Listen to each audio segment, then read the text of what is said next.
Are you ready? Agility from the champion. Oh, deep six! That could be it. Delivered this deep six.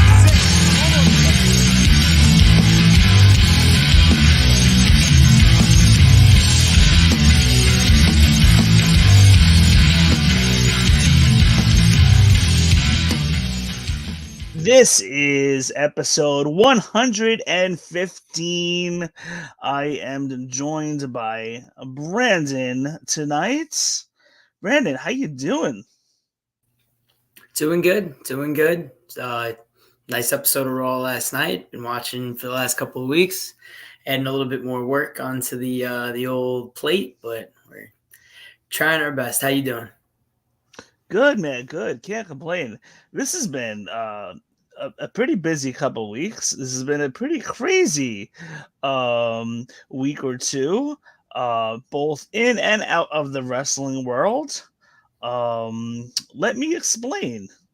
So, about June 8th, around, I think it's about 2 days before we did our last show, if I'm not mistaken. Yeah, sounds about right. Mhm. So about June 8th, I was on a Saturday, I was helping out somebody with some gardening. So it turns out, it was mostly, cleanup work, and I knew what the surroundings were and stuff like that. I chopped down a little tree, about, maybe 15 feet high. Yeah, it was the tree itself was probably about, maybe about, 9 to 12 inches in thickness of the branch. So I chopped down the tree, raked all the leaves. I got that out of there. And along the side is lined up with a bunch of evergreens, maybe about 8 evergreens, about 2-3 feet apart. So I got all in there, raked all the leaves out, and there were a bunch of weeds and poison ivy behind the evergreens, not in front of the evergreens. So I got behind. I raked in between the evergreens. I got a little behind the evergreens. So I took all the leaves, cleaned it up really nice, threw it in the garbage. And then about a day or two later, I start breaking out. Nothing crazy. It was just like an itch. And then it kind of came off as like, possible maybe heat rash or something. I go to urgent care. I get checked out. They didn't think it was poison ivy, poison oak, or anything. Couple days go by. Nothing's getting better. I went to a dermatologist. Couldn't get a doctor's appointment. They looked at it and they're like, "Oh, you got poison ivy or poison oak. Same difference." So I ended up going to the doctor last Monday. The next day, I went to a holistic doctor. She gave me some supplements to kind of help expedite what was going on. So basically, I had a bad case of poison ivy or poison oak. And Wow. this was just a little bit of a preview of what was on my arm. Oh gosh. On my other Give a arm, warning. I had Give a warning. yeah. This was my week last week. I had sporadic bumps on my other arm. I had something similar that you see on my right arm right there. I also had by my ankle, like almost a similar size. So You were really getting into it. my arms, everything from the knees below. So that was what I was dealing with all of last week for the majority of the time of in between the last time we did a show and today. Now it's lightened up, it's dried up, it still has to heal, but unbelievable. So that was what I was dealing with. I went to NASCAR this past weekend and it was amazing. Never been to a NASCAR race before. Good times. Good times. I'm gonna NASCAR say, is how so was much that? fun.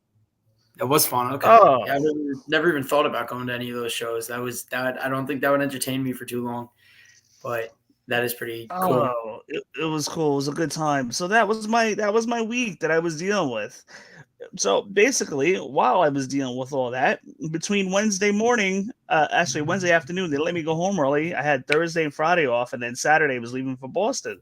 So I had 3 days to really, really get a grip of this poison ivy and recover. So I stayed in the room, AC, no heat, no sun whatsoever, constantly using cream, constantly popping pills, staying under the AC to keep my skin cool. And thankfully, by Friday or Saturday, everything started drying up. Nothing was itching as much. I'm still itching my legs, not as much as my arms, but the arms was my real big thing I was worried about. And then thank God on Sunday at NASCAR in New Hampshire, there was no sun. It was all clouds. So that worked in my favor big time, and it wasn't too hot either. So yes, so everything was it was a good time. So yeah, that's basically kind of what I was dealing with in life. How's everything going by you? I really, as you said, can't complain. I mean, definitely not as crazy or hectic as your week sounded there, but I'm getting ready for. Sorry, I did. My house is way too hot, so I'm in new location, which is my bedroom. But I'll probably do it. So you might hear I'm right off a highway, so you might hear that. But yeah, so I'm getting ready for. We have camp for my job. My job.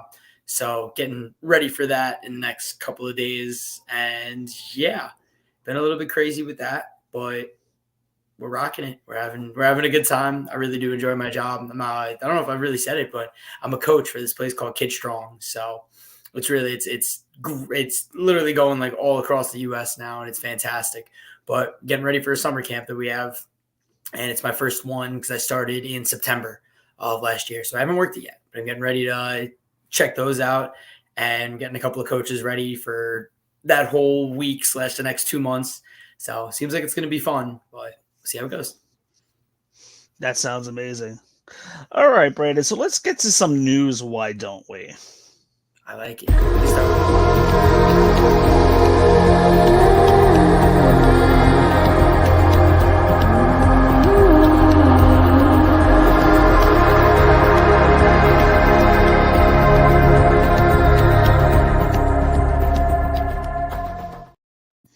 So, some breaking news. There's been a lot of news the past week or so, like nonstop news.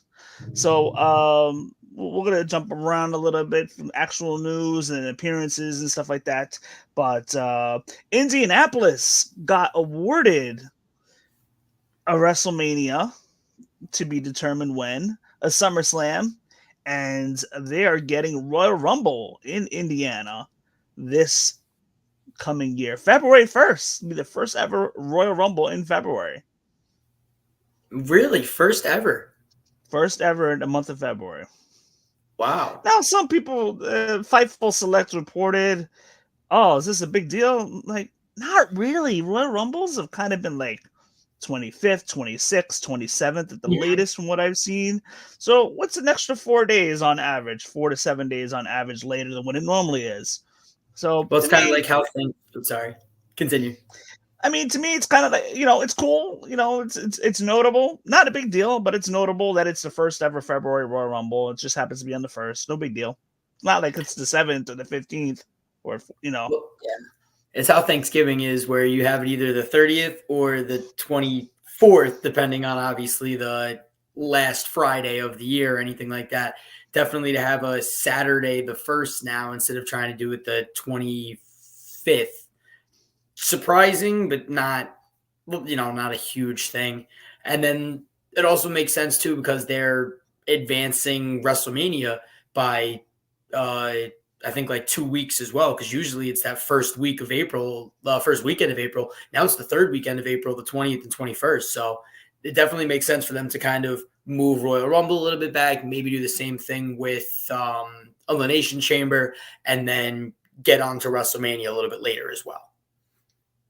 So this is big news. I'll tell you, our co-host Tommy, he is from Indiana, and he is going to be loving everybody. He was marking out. So we know Royal Rumble is going to be February 1st. That's already said. There has been rumors of WrestleMania 43 in Nashville. Detroit is actually trying to WrestleMania block Nashville for 43 because so they're trying to put in a bid there too, because they feel like, oh, okay, we had 3, we had 23, let's do 43. So Detroit, the city of Detroit's trying to get in for 43, but Nashville's been the rumored city for 43. So I would say logic would probably have it that Indiana is going to be 42 or 44, more than likely 42.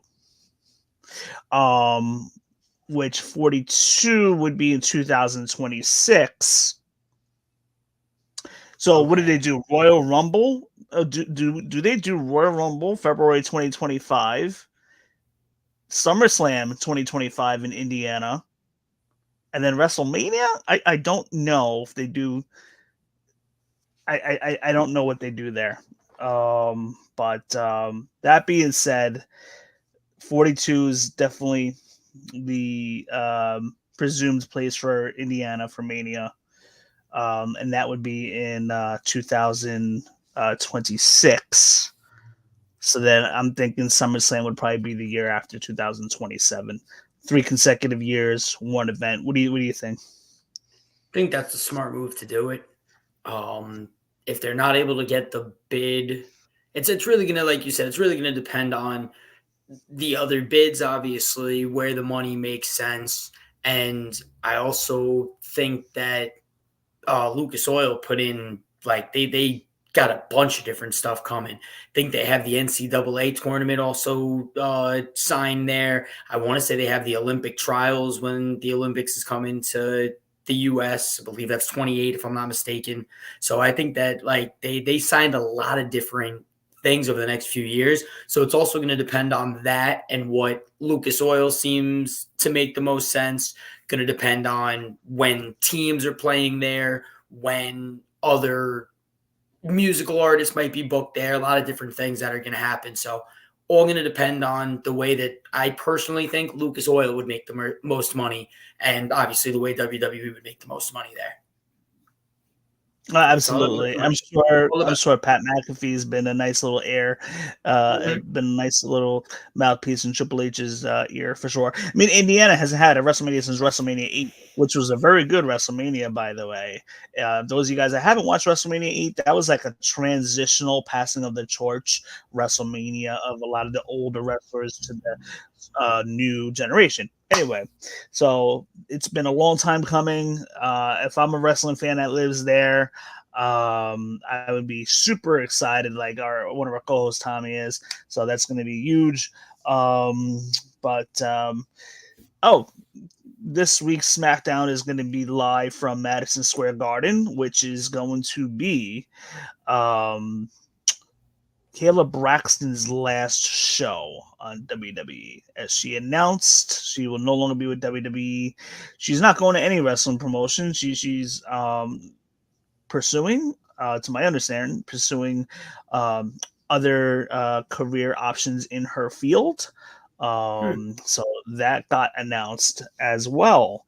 One of the many announcements, the Raw rating this week was up big time, the largest Raw rating since WrestleMania 40. Last week was at a 174. Last night was a 181 Raw rating. WWE has been hot. Triple H has been cooking, getting ready for that SummerSlam feast coming up in just 2 months. He is cooking. Let me tell you, we'll be diving into that in just 2 minutes. Pat McAfee's was not on Raw last night due to the passing of his father-in-law.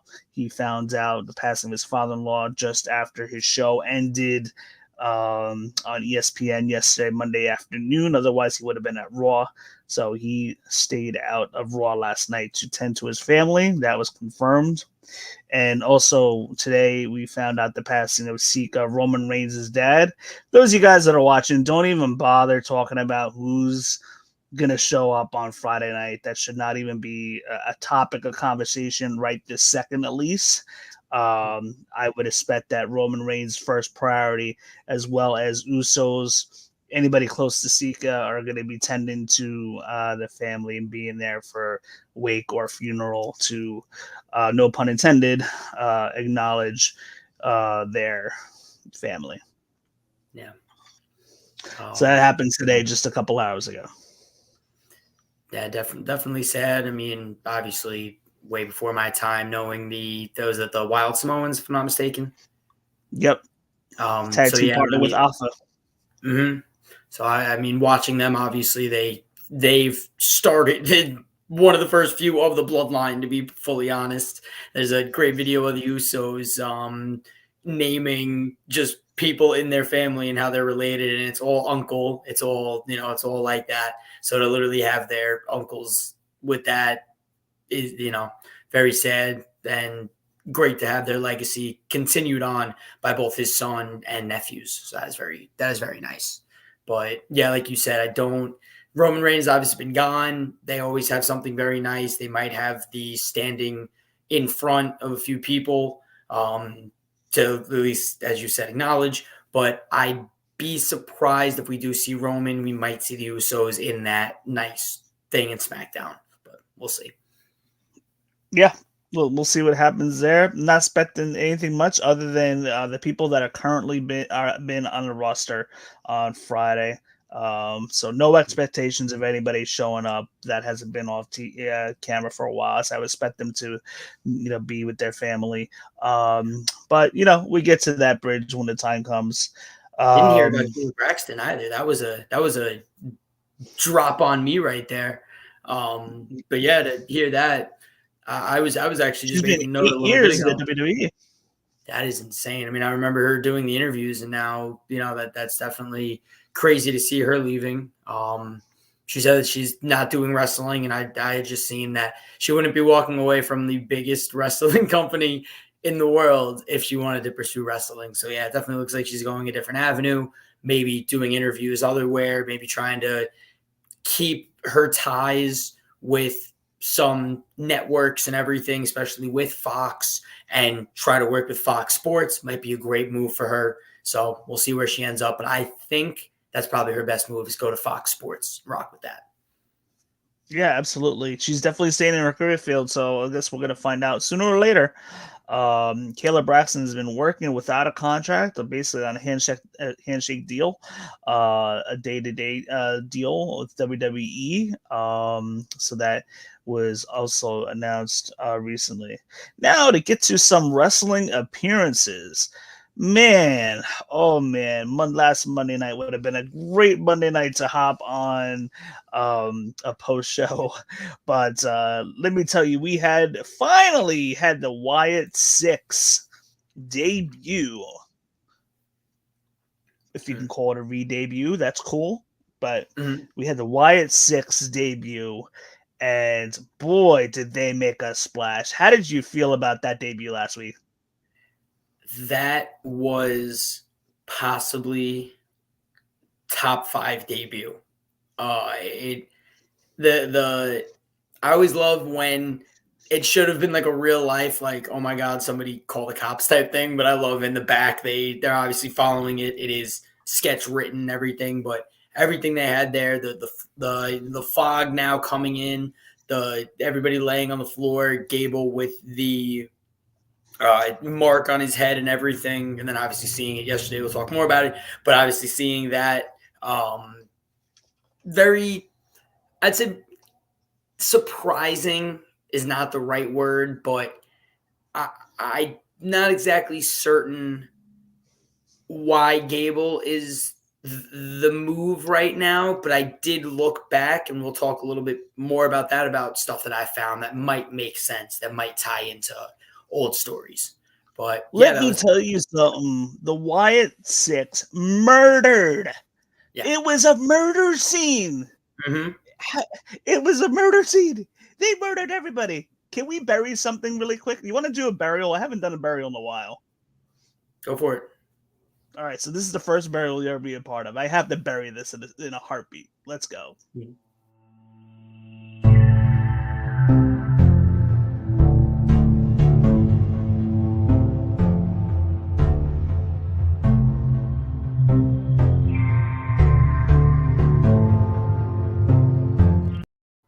So check this out. Freaking Chad Gable was laid out, dead, bloodied, with the perception that he had a bullet wound on the side of his head. How is he back on TV a week later defeating Braun Strowman and Braun Breaker after he just got murdered on TV last week? And I can't yell too loud because I got roommates. I think it was How is that possible? I think it was just a pipe hit. I think that the blood, you're right. The way that they did it did look like a bullet hole. I think it was more of just They getting were all whacked. dead. That is true. That is They were true. all in the Everybody, pool of their own blood. hey, I mean, so was CM Punk, and he's going to come back soon. CM Punk had more blood Ooh, we're than going there. I was going to say we're definitely, but CM Punk had more blood in the same exact night, which is crazy that we had double blood, if not whatever you want to call it. I think you said there were a lot of people covered in blood in that night, but I Braun mean, yeah, Strowman Chad was Gable, dead. yeah, Gunther, that's what dead. I Carmelo, who think. looked like Carmelo, dead. It looked like it was. It probably was Carmelo. Petey Williams, he had the blood behind his head on the splattered all over the wall, dead. Yeah, that was crazy. That was Where like was no, Triple like, H? we'll never see him again. It was a murder scene. But let me tell you, the presentation was pretty freaking cool. I was glued to my TV. Mm-hmm. You I knew it was was glued. coming. We had the countdown as we spoke about, like, but even then, knowing that it was coming, like I said, they had elements where the very end, why are they attacking Chad Gable? It might take months to find out why they were attacking Chad Gable, but we've seen bits and pieces now growing, and we'll talk again. We'll talk more as we try to take this canonically in order of Raw, because there were a lot of things that pop up that, as you spoke, I remember 2 weeks ago about how there's multiple different story times. There's 1A, then there's 1B, then they come back to the B story, then they go to the A story. It's happening a lot now, and I really do appreciate the way that Raw is doing that. I do like that. It kind of it can cause a little bit of ruckus on the talk track. I'm not gonna lie, but that's just an adjustment I gotta make. But anyhow, we're gonna navigate through that. So Drew McIntyre quit. We know he didn't really quit, part of the kayfabe, but Drew McIntyre quit last Monday. You know what would have been better if they did not announce that Drew McIntyre re-signed with the company and then he just quit. Like that really would have had the wrestling world buzzing. But anyway, that's neither here or there. But Drew McIntyre quit, and then he shows up on SmackDown, attacks CM Punk, leaves CM Punk in a bloody mess. I mean, this got crazy backstage. What were your thoughts on this? To do it in front of Chicago clearly makes sense. Obviously, CM, Chicago made. It took me a while to figure that out, so that was pretty cool. But regardless, to do that in front of his hometown, that's a little, little crazy. And again, speaking of the blood, like we have not seen that amount of blood in a minute on purpose. We have seen a couple of the guys get obviously cracked in the mouth, bite down on their lip, and they start bleeding, they bite down on their tongue, but we have not seen that amount of blood. Speaking of now, I don't know if you saw as well, Triple H said that the move to Netflix, they are going to be able to be uncensored, so the curse word's going to be there, possibly more blood. I heard of that. Yeah, definitely going away from the PG era, so it looks like now they're sprinkling in those elements that, hey guys, yes, we're able to show blood on TV, get ready for more. If you're not cool with it, if you're not down with that, Triple H got 2 words for you. Suck it. So that's where I do appreciate that they're now moving into that realm. I think the holy shit chants are going to be much better. The FU chants are going to be fantastic now. Like the asshole chants are going to be great. So I do like that. But now, like I said, incorporating that blood, allowing allowing the little elements that we're going to see in the next 6 months when it moves to Netflix is awesome. Absolutely. For those of you guys that have joined us, please give us a like. That will help us out. Feel free to join our conversation by leaving a comment, and we would love to talk wrestling with you guys. Next up, again, we had Jacob Fatu show up on SmackDown. Probably one of my favorite heel debuts that I've seen since. It just kind of really reminded me of Mick Foley when he showed up as Mankind. Nobody knew of Mankind. He showed up. He made an instant impact right away, attacking The Undertaker the night of the Raw after Mania, the night after WrestleMania 12. So this was like a very, very similar impact. He just showed up and he made an impact in attacking Cody Rhodes, even jumping off the top rope from the onto the outside, putting Cody Rhodes through the announce table, allegedly injuring two of Cody Rhodes' ribs.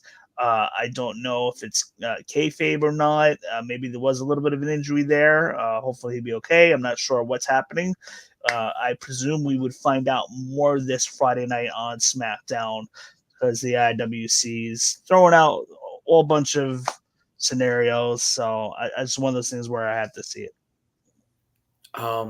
So one I will say, what an impact he had.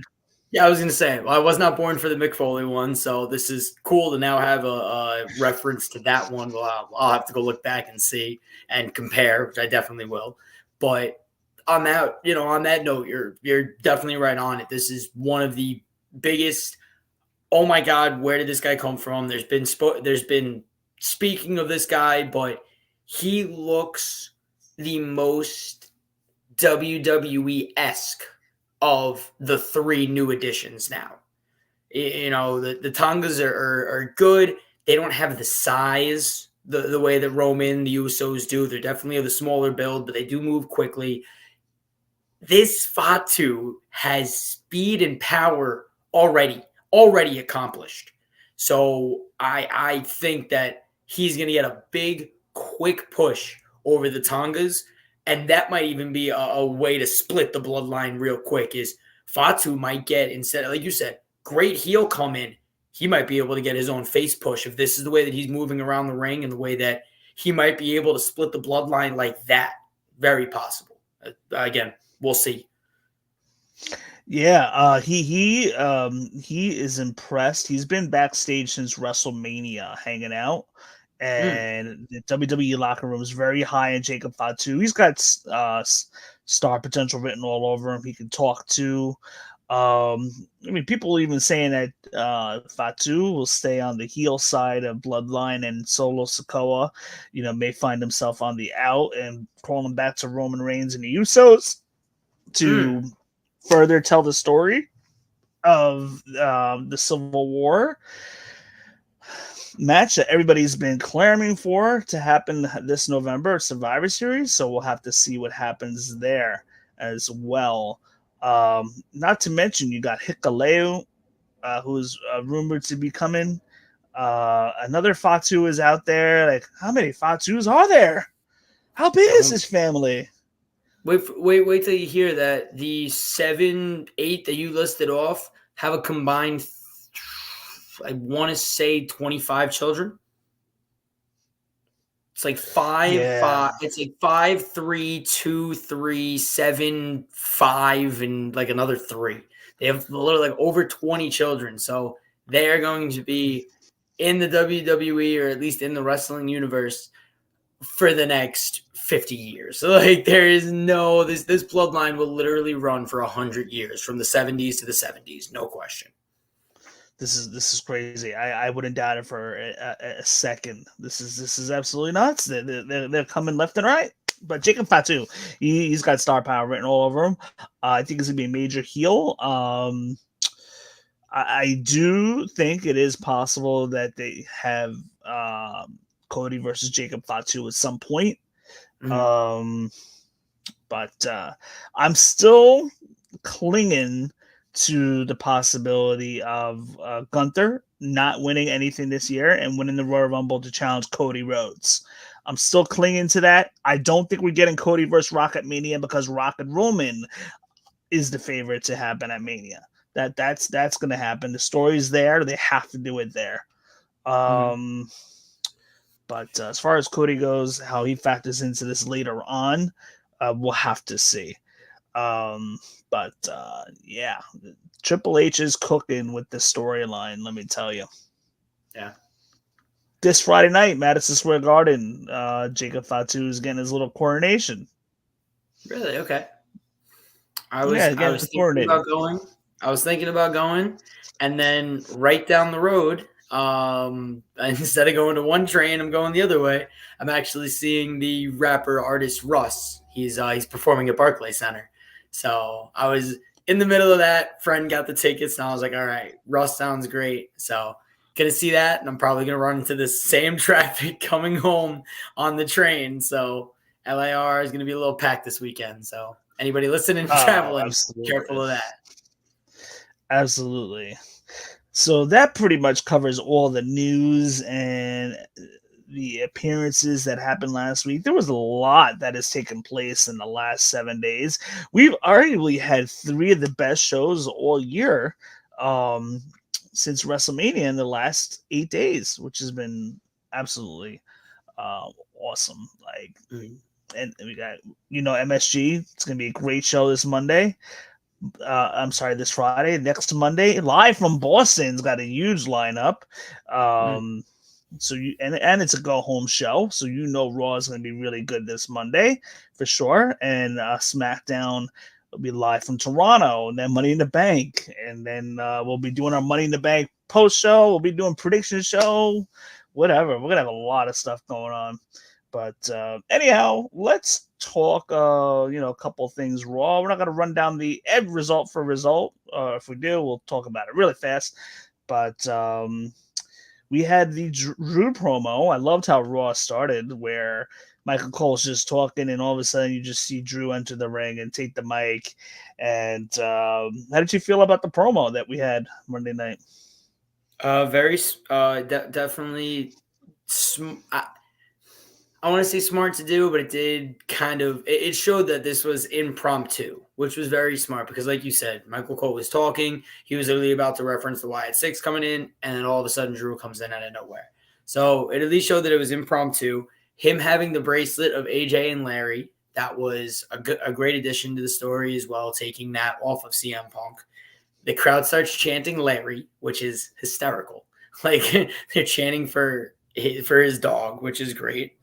And the biggest takeaway for mine, he said it about three or four times, that he wants to leave CM Punk alone, in pain, and miserable. And I feel like that's the way that CM Punk has made Drew feel, in a way. Doesn't have he's had title opportunities, but doesn't have the title. Obviously getting, beaten in front of his family and friends, is upset, and he's upset, he's in pain on that, and he's miserable because he's probably never going to get that chance again. So, he's been making his life miserable. I remember him saying that about a month ago. So now he wants to make CM Punk feel that way. And it definitely drove home the point of CM Punk is the bully in this situation, and yet everybody's cheering for the bully in Drew McIntyre's eyes. Yep. I loved the bracelet effect of this, how Drew took the bracelet, and Drew says, now I have your dog, I have your family, your wife in my corner, and now I'm going to win the Money in the Bank with your family by my side in spite of you. That was some really good storytelling right there. I loved every bit of that. Now they're crossing borders and dialogue now. Yeah. So not only do they cross their homeland borders, but now verbally, this is getting personal, and I'm very excited to see what's going to happen here. Yeah, when they say acting, like sometimes actors don't act, they just do it. That was one of those where he just did it. Like, there was no acting in there. This is how he's felt with CM Punk literally taking things away from his life. So I don't think he was acting there. He put his heart into it, and it showed. It showed.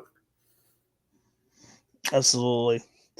Right after that, we see Gable. He arrives, and he doesn't want any part of the camera. The cameras are ready to talk to Gable.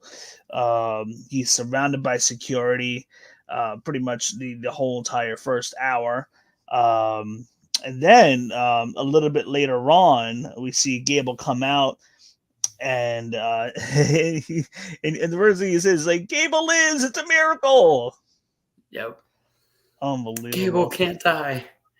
we buried that a couple minutes ago. Those of you guys that are watching, we just did our first burial in a few years. Like, I just don't understand how somebody has a gunshot wound in their head and then is alive and beats Braun Strowman and Braun Breaker the week later. Like, come on, give me a break here. At least keep these guys off for TV for a week. And, just unbelievable. But it's the Monty Python, 'tis but a flesh wound. Everybody who got brutalized was on Raw last night. 'Tis but a flesh wound. So Gable comes out and he says Gable lives and he can't be killed. And out of bravery, he's going to face 2 more monsters and go on to win Money in the Bank and become Master in the Bank. This is what Gable says. So we get that match: Gable versus Braun Breaker versus Braun Strowman. Cool little spot with Bronson Reed doing a suicide dive on the outside. So that was cool. That was right when commercial break. And then we see Judgment Day interfere in this match to try to take out Strowman. The numbers are too much for Strowman, so Strowman's taken out of this match. Gable hits the moonsault on Bronson Reed, and he wins the triple threat to advance to the Money in the Bank after being murdered last Monday. How did you feel about Gable winning here? Smart move. I mean, obviously, with what's been happening in his realm, it's good to give him the opportunity to have a win, put him in that Money in the Bank match. Now he wants to be Master in the Bank. I wouldn't see Braun Strowman or Big Bronson Reed really doing. I mean, it's good to have big bodies in that match, but I wouldn't see them climbing or anything like that. I think Gable has more of a story than both of those guys combined for to be in the Money in the Bank. So at least if anything, I could see Gable kind of having a chance. So I understand them. I understand having him win. And also, again, we're building to a bigger storyline. And then we see who comes out. Go for it. Yes. Yes. Gable is left alone in the ring. And then we see what we believe is going to be called Sister Abigail comes in the ring, approaching Gable in a very creepy, crawling manner as Gable, the chicken, heel he is, gets the heck out of there. We see Abigail place a lit up box. It was lit up. I'm like, what is this? Has a box, places it on Michael Cole's announce table. Which was weird was because it was made out to Pat McAfee. So I guess Pat McAfee was going to open it or whatever. That was just a little awkward because we know Pat McAfee wasn't there. And that was a last minute thing. So maybe they could have just written on the box addressed to Michael Cole instead. So that may have been a little bit of a slight oversight, but whatever. I'll try to keep the imagination going, whatever. So it was addressed on his show, on Pat McAfee's show. It wasn't addressed on the show, but there was a little message that it said "you lied." So I'm not exactly certain the exact day that happened. So I would at least understand a little bit of a tie to Pat McAfee, but I wish that, I understand that they kind of killed that kayfabe right away. But if they could have built on that, like I said, there was a little blip of "you lied" on his podcast YouTube show. Oh yes, I saw that. So the box is on Michael Cole's desk. He opens it, and out comes a videotape. We haven't seen one of those in like 20 years. I haven't used a videotape since 2002, to be honest. Anyhow, I was a Nickelodeon kid, so I watched all the Nickelodeon movies and shows on those. So probably about 2007, probably a good 15, 20 years ago. Yeah. Michael Cole's like, where the hell are we gonna get a VCR? We have to find a VCR here. He hands it one to the producers, and they miraculously find a VCR. Local pawn shops gotta still have them, right? You go to a pawn shop, they got they got money. They can spend $20 on one of those. Unbelievable. But pretty cool. WWE's creative's trying to be a little original with this. So then they finally play the tape. And you have any thoughts about this? I want to make one comment before I hand this over to you on this one.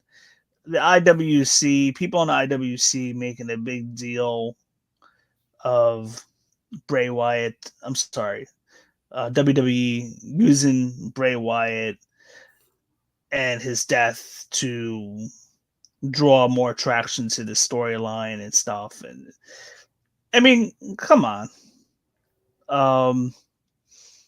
This is kind of like, Bray Wyatt has a legacy as a character in WWE. His family has a legacy, and to tell a new story and add like a real life element to it, and if all parties are cool with it, sure, why not? Sign me up. It's the art of understanding that some people need this therapy. I know a lot of people that watched the documentary, and I'd say it was impossible not to cry. So for them to say that this isn't right, it's not about them using his death to make money, to keep it going. No, it's to allow this therapy session to be had amongst millions of people that need it. And I saw there was another quick interview with Bubba Ray, actually, and I saw it on TikTok real quick, where he had said that was not Bo Dallas last night. That was Taylor Wyndham. That's his actual name. And I hope that he comes in as Taylor, because that was the death of Bo Dallas right there as well. And that's the same way where Husky Harris was not the same person when Bray Wyatt came out with the Wyatt family. That was left behind. Bo Dallas and Bo Leave is left behind. And now I believe in the Wyatt Six and in that Taylor Wyndham, Uncle Howdy character. So that was, in my opinion, the best 5 minutes of WWE television. The back and forth, the therapy session. I wrote a little bit of like lines that meant a lot to me. And we just spoke about it. Why are you exploiting your brother's legacy? Was questioned by Uncle Howdy. And then Taylor, Bo, whatever you want to call him now, all I ever wanted my whole life was to be like my brother. I looked up to him. We were going to work together. We were going to take over. We were there. We had it. Not one person on earth feels what I feel. They wanted to forget about me, about all of us. We made them remember. And then Uncle Howdy ends it off with, yes, we did. So Uncle Howdy is a part of the remembering of everybody else that has come back in the Wyatt Six. But it's not exploiting his brother. It's, I'm grieving over my brother, and I need to get this character out. I need to speak to the world about my brother. And he, like you said, he worked together. They were together for a month. That's so sad. He had so many opportunities, and they worked together for a month. I can't imagine what's going through his head. And I do love that they were able to bring this to life. And in 2 weeks, this story has everybody captivated. I couldn't imagine anybody not liking what's going on right now. I couldn't even said it better there. Yeah, it's just the same how, they finally got to work together. We saw it in Royal Rumble 2023, which I'm pretty sure that was Bray Wyatt's last match. And that was really the last thing they did on screen together. And, they had kind of everything laid out. And then,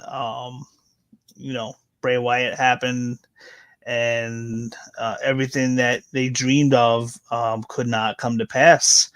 And maybe they did. Maybe that whole storyline was forgotten about for a while, But Taylor looked great on Raw last night. That was a great promo. Like I want to watch that again. That again. So that was a great segment. Absolutely. So let's see what we got here. We'll go back to the Gable stuff. Unless you have something more to add. No, that's it. No, we're there. Yeah, it's definitely about like this whole show. Like I said, bounced back and forth. So I'm just going back. We've Yeah. missed a few. We'll get to them. Like there's a Oh lot. yeah. So I'm gonna swing back to the Live and the Judgment Day stuff. We'll hit that. That's a good one. Yeah.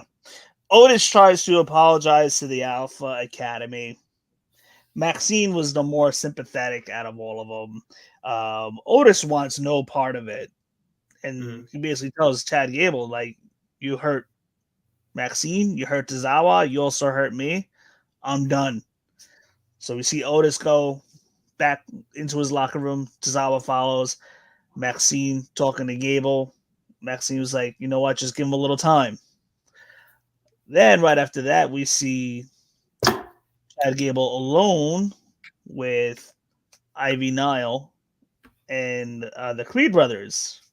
So that's pretty interesting because the IWC has been rumoring about the possibility of the Gable joining the Creeds. And he vents to the Creeds and he vents to Ivy Nile. They're like, "What happened? What's wrong?" He's like, "I need help." And then that segment ends, and I believe that's the last that we saw of Gable the whole night. Anything else that you want to add as far as the Chad Gable stuff goes?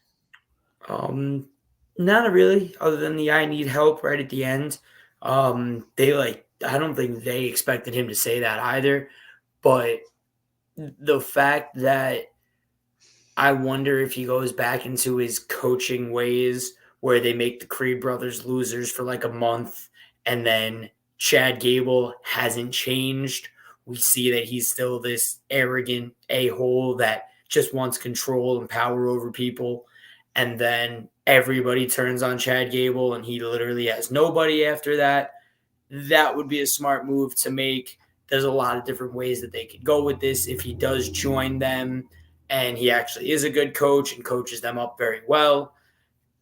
If he takes them and they take on the Wyatt Six is a great move.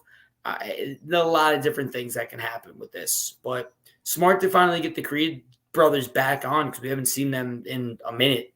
So we see a little bit of Ivy Nile, but not too much of the Creed brothers. So cool to see them kind of back on screen, and I hope they do something with it. Seth Rollins was in Indiana last night. He interrupts Damian Priest's promo, and after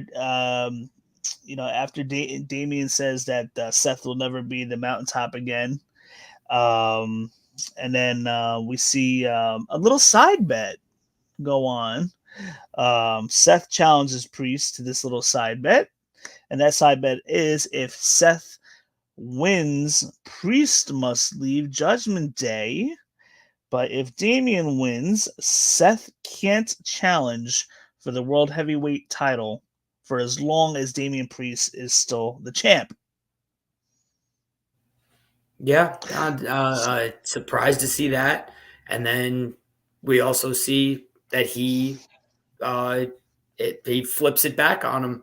He says, "You have to leave Judgment Day if I win." Yep. And that's then we crazy. see Gunther. We see Gunther interrupt. Yeah.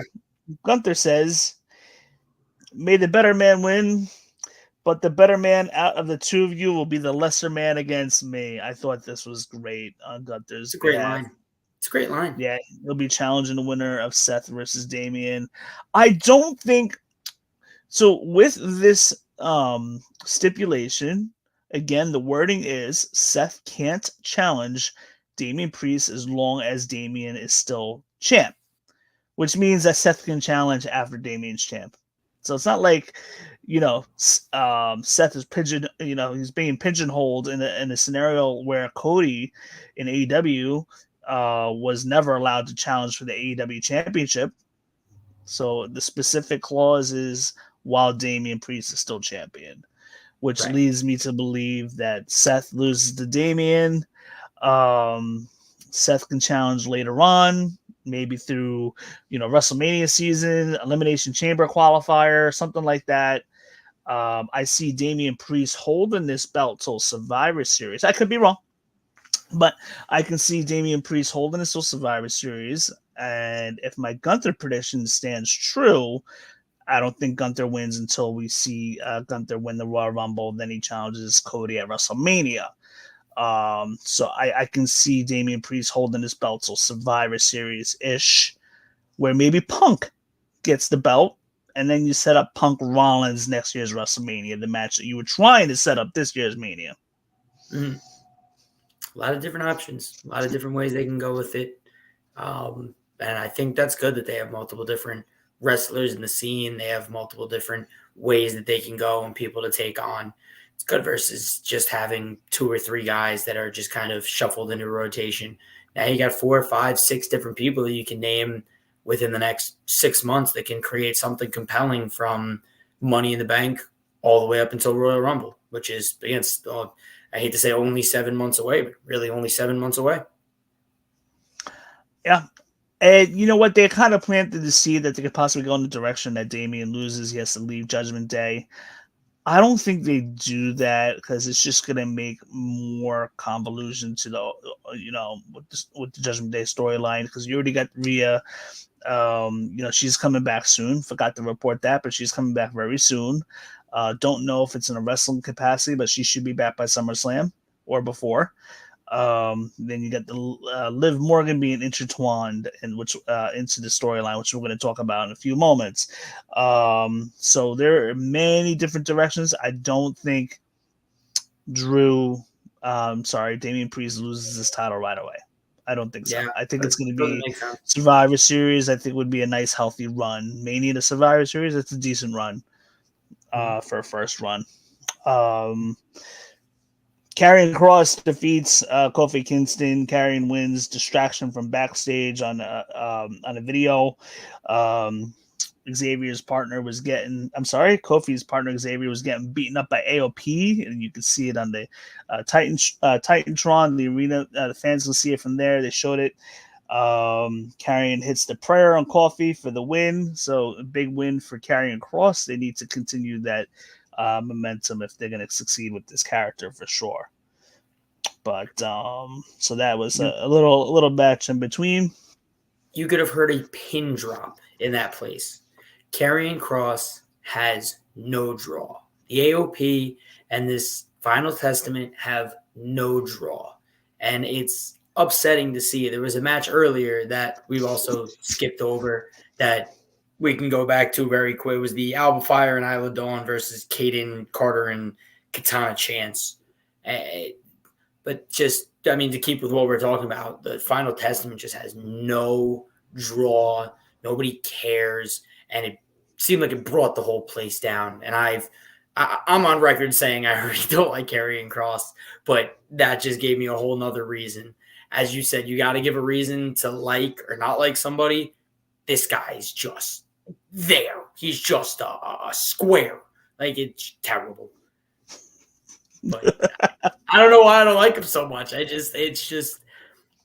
don't know. They just got to build traction. They're trying to, but they just got to build traction. He's a square. This group is traction with square wheels. It is boom, boom, boom, boom. There's no rolling. It's just terrible. At least in my opinion. I know some people might like it, obviously. I feel bad if I'm, I don't want to say attacking or anything like that. I'm allowed my opinion, and he's just a guy that, like I said, if the crowd doesn't care, you're not going to get me from across the screen not there to give a damn. So, you got to give me a reason to care. I don't care about Karrion Kross. And for sure. Yeah. It's a good point you brought that up, because I was going to bring that up with Lyra Valkyria. She wins her triple threat against Kairi Sane and Shayna with the Nightwing finisher on Kairi. Phenomenal triple threat. Lyra can go. In fact, I've gone on record of saying before that she's one of the best in-ring performers that I enjoy watching. Mm-hmm. But I need to know more about her. What's her story? What's her character? Like, please tell me. Give me a reason why, other than she's a good wrestler and athlete, that I need to be rooting for Lyra. Yeah, she can clearly go. And she's going to be future women's champ, but we got to tell more of a story there. What's the story? I'm not the only one saying this. online about how they're booking Lyra. But I'm giving Triple H a benefit of the doubt that they're going to, continue to tell that story. But I need to have a reason why we're rooting for Lyra. Great match. One of my favorite segments to watch out of all the women's when Lyra comes on my TV, but I need to know her character. I need to know what she's about. Some say that maybe it's hurting Lyra Valkyria that Becky Lynch is not with her right now. Maybe they were trying to begin to tell the story and get the Becky rub there and what have you. We don't know when Becky's coming back. Right now, she's probably just enjoying motherhood and just chilling with her baby Rue while Seth is back working. I would imagine maybe we'll get Becky back, sometime around SummerSlam or maybe Mania season would probably be a nice little comeback time. She did say to be continued on her tweet, so not for nothing. That leads me to believe there's more of a story of whenever she's ready. Hope so. So let's get to the Liv Morgan stuff. Let's come in for Landon and talk about the Liv Morgan Judgment Day stuff. Again, the way the storylines have been built lately, it goes from story to story, and then it continues on. And it's cool. I like how, Raw and the way it's been created lately as far as laid out goes. So let's see here. We see Liv Morgan come out around the 9:00 hour, wanting Dom to come to the ring, but is interrupted by Zelina, with Zelina challenging Liv Morgan. So we know earlier in the night that Liv Morgan sent Dominic a bunch of gifts, PlayStation 5 and, a couple things to the clubhouse. And also Liv Morgan sent a text to Dominic. And a whole tray of nuggets and her own nuggets, but Did you see the reaction on Carlito's face and that's cool? Finn That's Balor? the third time he's done that's cool. And then I didn't hear who said it, but they were like, "That's not cool." Like I love the reaction right after he says, "That's cool." That's not cool. Like I don't remember. It's happened every time now, and it's hysterical. First with the hotel room key, now with the flirty text or the. What do you think? Miz was funny too. He said, Michael Cole says, "What do you think she said?" He goes, "What do you think it is?" And I'm like, that's exactly what Pat McAfee would have said. We haven't even spoken about Miz being on commentary. I thought he did a great job with that too. I think it's something with that northeast, not northeast, but I guess they call it Midwest, even though it's not the Midwest, but Ohio, Pittsburgh, that accent works very well as that type of color commentary guy. Miz did great with it. He has that Ohio type of accent. Pat McAfee, obviously, Corey Graves is from the same area that McAfee's from. So it's something in that range that you have a really good color commentary voice. Yeah. Miz was. You're going all around. Miz was there for an hour until later on. We see perfect timing. Actually, we see Liv Morgan. We saw the banter between Zelina and Liv Morgan, and they're taking shots at each other, and Dominic pushes Ray down, so we saw that happening. So that sets up Dominic versus Ray in Boston next week. That also sets up Zelina Vega and Liv Morgan for the women's title, World Women's title next week on Raw. We know Liv's going to win that. Finally, we get to see Liv in the match because we need to get the ball rolling with some matches here. Even if you have to throw in a Liv Morgan versus Kaden Carter or whatever, one-on-one match, Lara Valkyria, let's get Liv working here a little bit. You don't want her to, go without any matches between now and the time Rhea, they got it. She's the champ. She's got to wrestle a little bit. Right. But anyway, we see Liv Morgan. So we did that. Liv Morgan backstage manipulates R-Truth into talking Pierce to get Finn and JD a match for the tag titles. Miz freaks out. This is just after the 9:00 hour or so, and leaves the commentary desk, leaves Michael Cole to try to catch Pierce in the back before Truth does. Obviously, to no prevail. That does not happen. And we're going to end up having a tag team title match as the main event with Raw going off the air. So let's see what we got here. I think we're about to, and then I did throw in a little bit of a note about Damage Control attacking Alba and Isla following their win over Carter and Cash. Not much to talk about there, but yeah, just something a little noteworthy. But we see Liv Morgan. She comes walking out of the Judgment Day locker room, which I thought was pretty funny. Damien catches her alone with Finn. Damien's like, what the frick is going on here? Finn diffuses that and says, I know it's not ideal, but she got me and JD a tag team title match. And the match with Ray and Dom next Monday, and Damian Priest kind of took a step back there. So that was pretty interesting.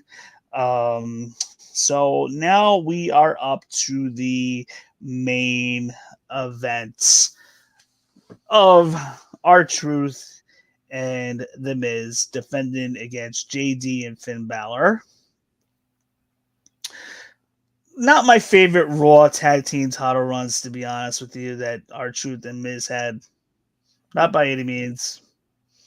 I think it had the purpose of two, a 45-year-old guy and a 53-year-old guy moving around the ring. It was a gimmick from the start, but they did win gimmickly, but they also did have some clean wins in there. They did have a couple of defenses, kept it on them for a couple of months.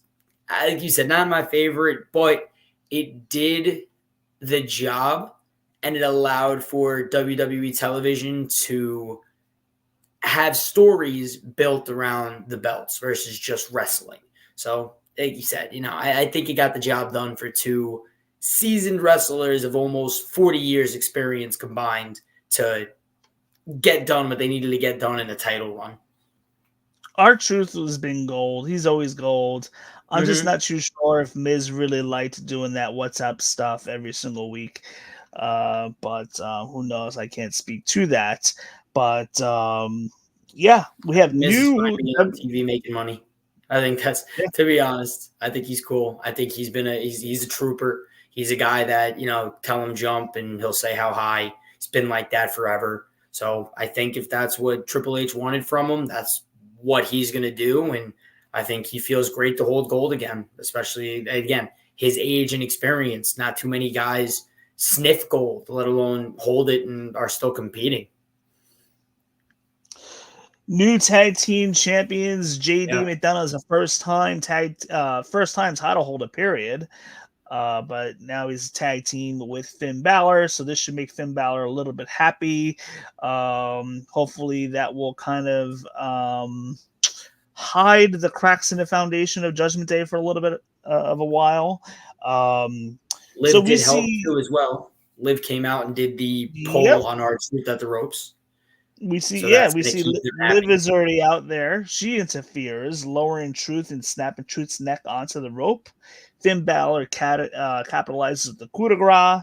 Liv celebrates. Liv imposes herself on Finn Balor's and JD McDonough's celebration. And then you see the three of them holding their titles.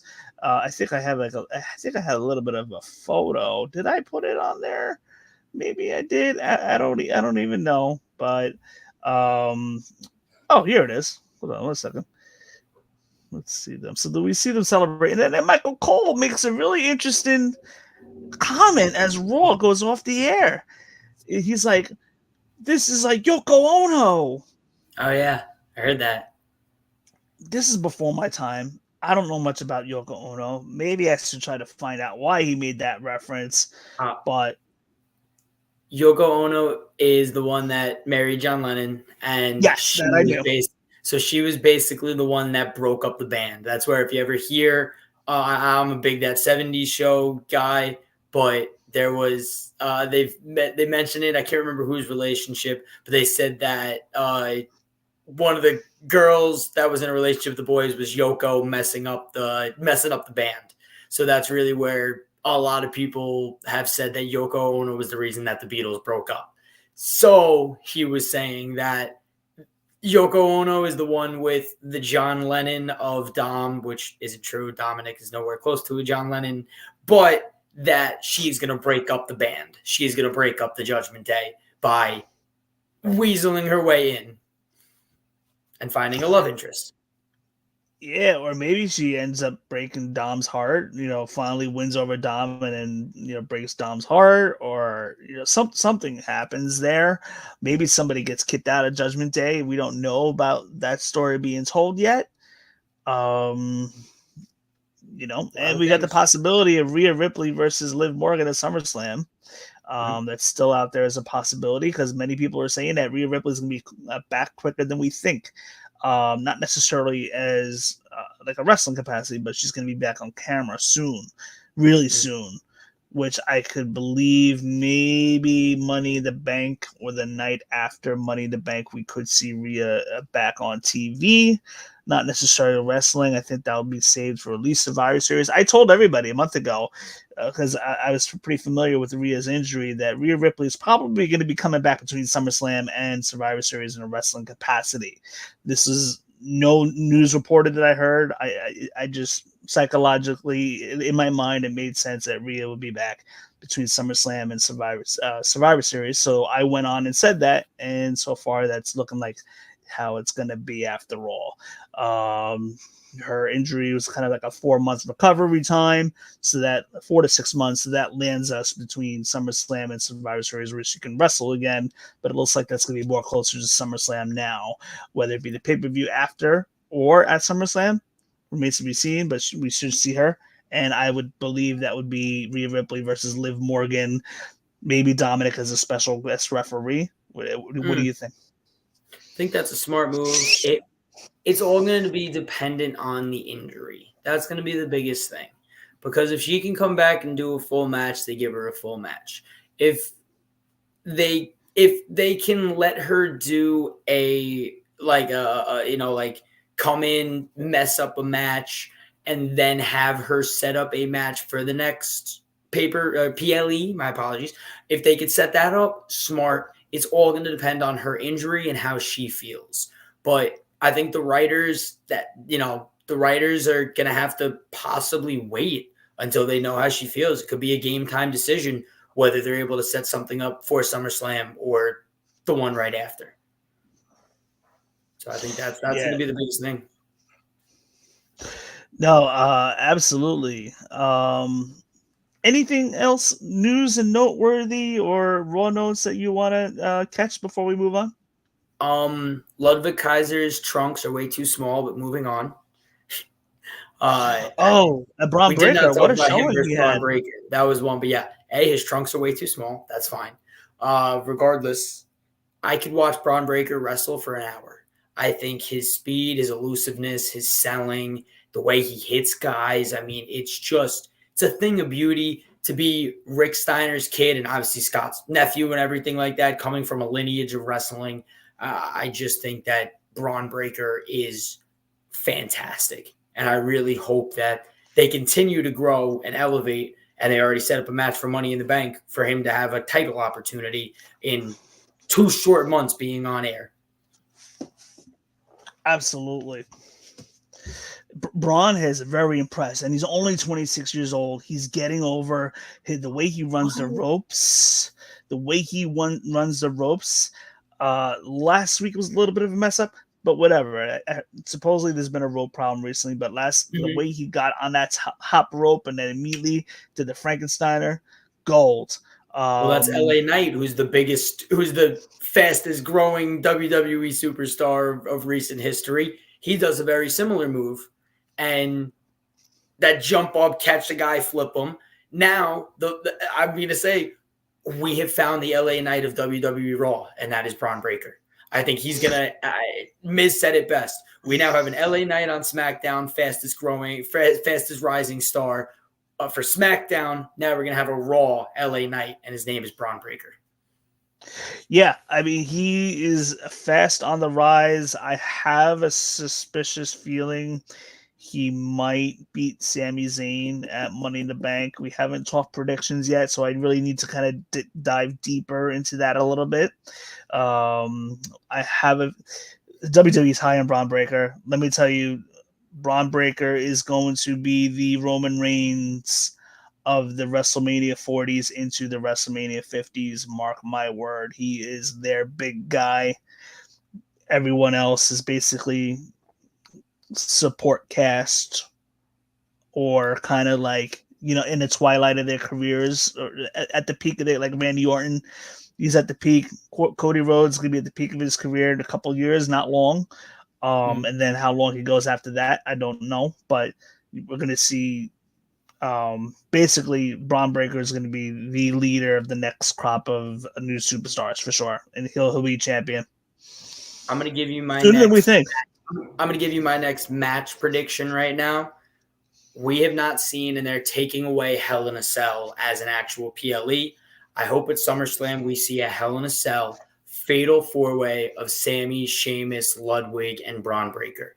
Those four together in a confined area with as many weapons as possible would be insane. I don't know if we've ever seen fatal four-way. I know we've seen triple threats in Hell's, in Hell in a Cell. I think we see Hell in a Cell fatal four-way, and it doesn't matter who has the belt at that point. If we do see Sami losing it, if we see anybody interfere, if we see both of them interfere, they could set that up to be an amazing match at SummerSlam. So I think we see a fatal four-way match in some capacity. Yeah, so here's the thing. If Braun Breaker wins at Money in the Bank, he becomes your IC title holder. Maybe Sheamus wins the Money in the Bank briefcase and cashes it in to get the IC title, the one title that won't work for every superstar. Like you're most of the time you're going for like the main belt, but for Sheamus, the IC belt is what's eluded him for, and WWE has told you that for the last 2 years that the IC title belt is the only belt that he's never had. So it could make sense to have Sheamus cash in on the IC title. Right. You can definitely do that at SummerSlam. Sheamus wins, and then you give the belt back to Braun Breaker by Survivor Series, and then Braun Breaker holds that IC belt till WrestleMania. Now, talk about a 1 year run for Braun Breaker on the main roster if that's how it goes down. Yeah, no, there's definitely a lot of options with that one. And I appreciate now how it's not just two guys that are going back and forth for a month. We have these 3, 4, 5 guys that can all step into a role, and we don't know who's going to take who on. We don't know who's going to wrestle who. And I'm really starting to appreciate that because it was getting stale when it was the same two people wrestling. Now, oh my gosh, Vince McMahon was getting stale. Now it's like plenty of options. It is. And with Braun Breaker getting over the way he is right now, like I'm sure WWE is planning something big for him. It's just a lot of guys you can plug into that world title scene now. Punk, Drew, Seth, Jey Uso. And then, SmackDown being the smaller roster, you got Cody, AJ. Now you got Jacob Fatu in the mix. Roman Reigns is going to be on the same show, but I don't think Cody and Roman Reigns cross path again. You can have somebody from a Raw win the Rumble challenge Cody at Mania, which I believe is going to be Gunther. So that's how you solve that. Randy Orton. So you get Randy Orton as a possible contender for Cody. So, and then Solo. Like I said, Triple H has been cooking a lot of things, possibilities. So one quick announcement before we go off the air. Becky Lynch book. So this is a book that I got right before WrestleMania. We are going to do, for next week's show, I will be joined by Joe. For the reason is he's going to be doing a book review. Him and I are going to do a Becky Lynch book review next Tuesday night. We're not even going to talk Raw. We're probably going to just talk a couple news headlines, if any. Otherwise, we are jumping into Becky Lynch book review show. We're not going to give you all the stuff that she talks about because we actually want you to read this book. It is a great book. So for those of you guys know, I met Becky Lynch in Connecticut about it was just days before WrestleMania weekend. So she was absolutely pleasant. And let me tell you what a great read this was. I read through a lot of it, and on my driving to Massachusetts, I threw on the audiobook. Got that for free through my Libby app. So I listened to the rest of the book on the about 9 hours of driving. And such a great read just to kind of get behind and hear her thought process of all her great moments that she had over the past few years, with basically winning her first title, how, her family, how she came to the U.S., how she met Seth, and how she got over when she got punched in the face by Nia Jax. So all that is in this book, and it was such a good read. So we are going to be talking about that next Tuesday night live, and this will be our first time ever book review. Then Brandon Ash next week, the week after, we'll be back with a ton of stuff to talk about with the not the go home show, but the Raw after Money in the Bank. That's going to be a huge weekend there too. Our show, we're going to try to put out a prediction show, post show Money in the Bank, and Raw post show too as well. So we have a lot of content coming basically within the next 10 days or so. We have a lot of stuff coming next Tuesday, a book review, and then a busy weekend after that. Can't wait. But Brandon, any final last words before we go off the air? I mean, I love the Wyatt 6 and what they're doing now with it. I did try to do a little backtracking on why Chad Gable would be the attack. Jason Jordan, who is his old tag partner in, it also had Alpha in it. I believe it was Academy Alpha. It was something very similar instead of Alpha Academy. But they were together in the tag team. Jason Jordan's now a lead producer, and they faced off against Luke Harper and Randy Orton when they were part of the Wyatt family for the tag belts multiple times. So of all the wrestlers right now on Raw, the only one that has any real tie that I can think of even remotely close is Chad Gable. So that's where maybe they could draw a little bit of what happened in the past. But again, this was 8 years ago. Jason Jordan being a producer, they might be able to get him involved with it. But that's the only draw from 8 years ago that I can even see making it make sense to attack Chad Gable, other than maybe him being a bully and they don't like bullies, and then they start wiping out the heels in the WWE. So taking out the Karrion Crosses, taking out these guys that are bullying people around. But we'll see. There's a lot of interesting stuff they're going to do. Let me tell you, man, this is going to be an exciting half of the year coming up. This is going to be an exciting half of the year. Just from everything. Bloodline, Wyatt 6. I'm excited, man. I am excited. Those of you guys that are watching, make sure you guys give us a like. That'll help us out.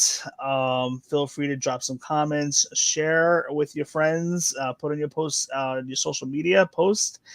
This will help us out. And those of you guys that are watching, thank you so much. And we will see you guys next week with our Becky Lynch book review. Catch you guys later. Are you ready? Agility from the champion. Uh-oh!